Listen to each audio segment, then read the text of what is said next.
En este capítulo vamos a hablar del bienestar animal. Empecemos con algo de historia para que vean desde cuándo el humano se preocupa por el bienestar de los animales. Existe una ley de 1635 en Irlanda por la cual se prohibía esquilar lana de ovejas y atar arados a las colas de los caballos basándose en la crueldad que se empleaba en el trato a los animales. Fíjense que ya acá había una referencia al cuidado de los animales.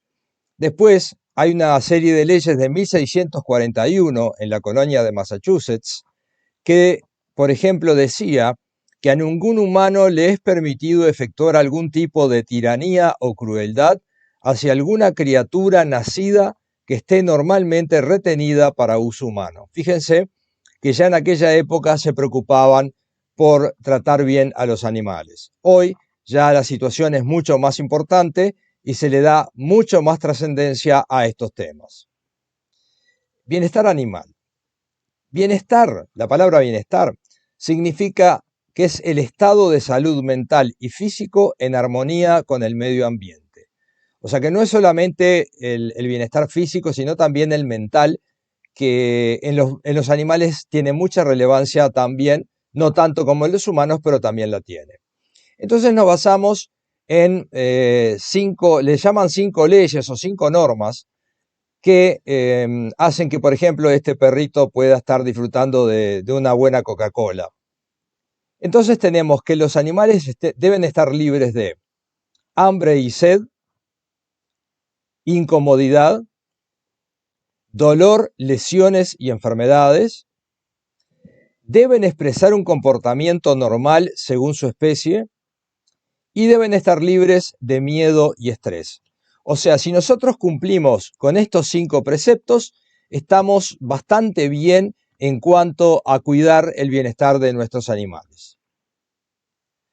Vamos a ver acá unos datos numéricos que nos dicen que si nosotros producimos considerando los criterios de bienestar animal, favorecemos el resultado económico del predio, o sea, tenemos la posibilidad de ganar más dinero trabajando bien con los animales. Por ejemplo, si nosotros ponemos una adecuada sombra para los animales, tienen un 12% de pastoreo mayor, o sea, pastorean 12% más y tienen un 18% de mayor ganancia diaria de peso. Si nosotros le hacemos una suplementación invernal, la recría al 1% del peso vivo, o sea, la suplementación al 1% del peso vivo permite ganar y no perder kilos durante el invierno. Entonces acá vemos la gráfica, la de abajo es sin sombra y sin suplementación y la de arriba es con sombra y con suplementación. O sea que vemos una gran diferencia en estos temas entre una cosa y la otra. Bueno, después habría que calcular el tema del costo y relacionarlo al establecimiento en sí y ver cómo lo desarrollamos para que realmente nos dé una ganancia en el establecimiento. Bueno, acá es graficar más o menos un poco exagerado la situación en la cual el animal debe tener sombra, buen agua, buen pasto, buena comida, debe tener alguien que la atienda correctamente, tratándola de una forma adecuada y tener la atención veterinaria correcta para evitar las enfermedades. Entonces, nosotros debemos capacitarnos. ¿Y capacitarnos en qué? Las necesidades de los animales. Debemos saber cuáles son las necesidades que tienen nuestros animales. Debemos observar mucho a nuestros animales para ver cuáles son sus necesidades y cuáles son sus momentos buenos y malos y qué les hace bien, qué les hace mal. Las instalaciones. Es importantísimo capacitarse en el diseño de instalaciones para cumplir con los preceptos de bienestar animal. El manejo también es importante porque las acciones que nosotros hagamos con o sobre los animales van a provocar o no posibilidades de estrés, de lesiones, y eso menoscabaría el bienestar de estos animales. y debemos saber cómo se deben aplicar los medicamentos para hacerlo de una forma adecuada, para evitar las enfermedades y evitar posibles infecciones de los animales en el momento de la aplicación. Entonces acá tenemos algunos ejemplos que se ven en el frigorífico, o sea, en el campo nosotros no podemos ver estas situaciones porque ahora lo vamos a ver, el grueso cuero no se distinguen. Acá esto es lo que se llama corte oscuro, que se debe a una variación del pH de la carne, de la acidez o la alcalinidad de la carne, que se debe generalmente a procesos de estrés que provocan este cambio de coloración de la carne, que a su vez va a ser una carne de mala calidad que va a mantenerse por menos tiempo en condiciones como para ser alimento para los humanos. Después acá tenemos en un novillo, en la zona del lomo, un hematoma importante, que este se debe a la puerta guillotina de los camiones, que cuando este animal entrando al camión se le dejó caer la guillotina, la puerta guillotina en el lomo y le provocó este hematoma. Entonces toda esta zona de gran valor va a ser decomisada porque no es apta para el consumo humano.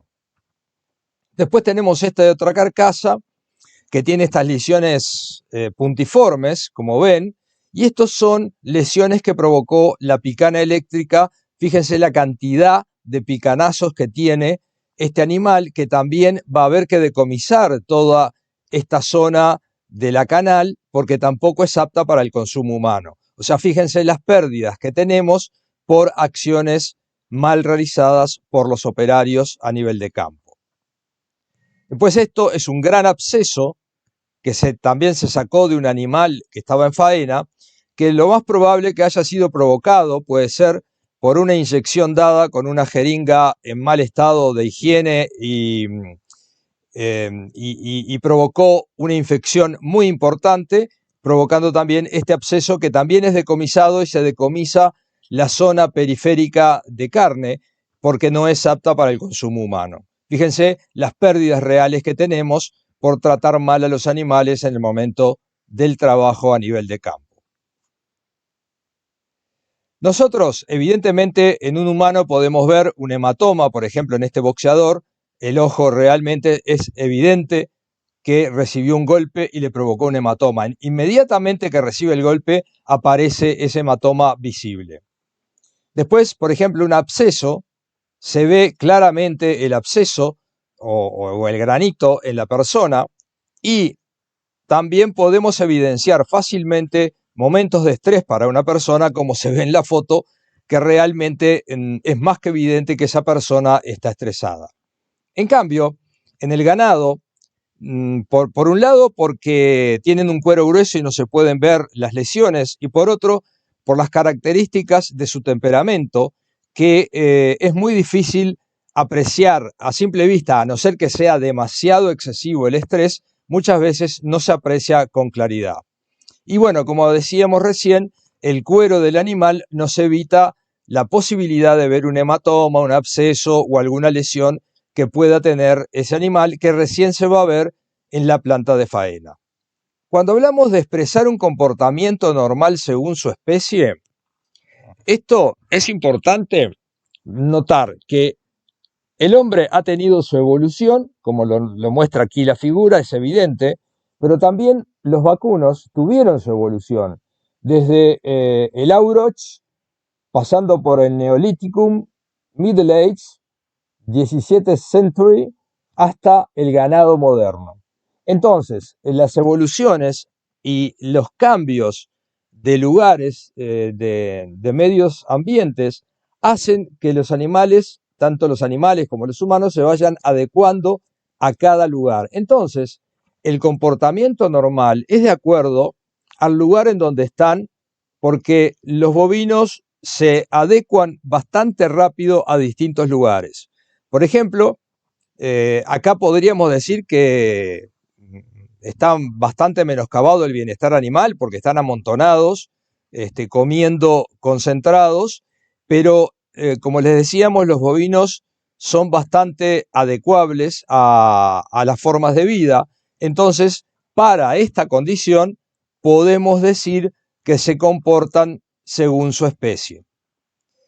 Por supuesto que en este caso van a comportarse de una forma distinta porque aquí están a cielo abierto, a nivel de campo, con una extensión importante, con buenas pasturas, y es una situación diferente a lo que vimos recién en el corral.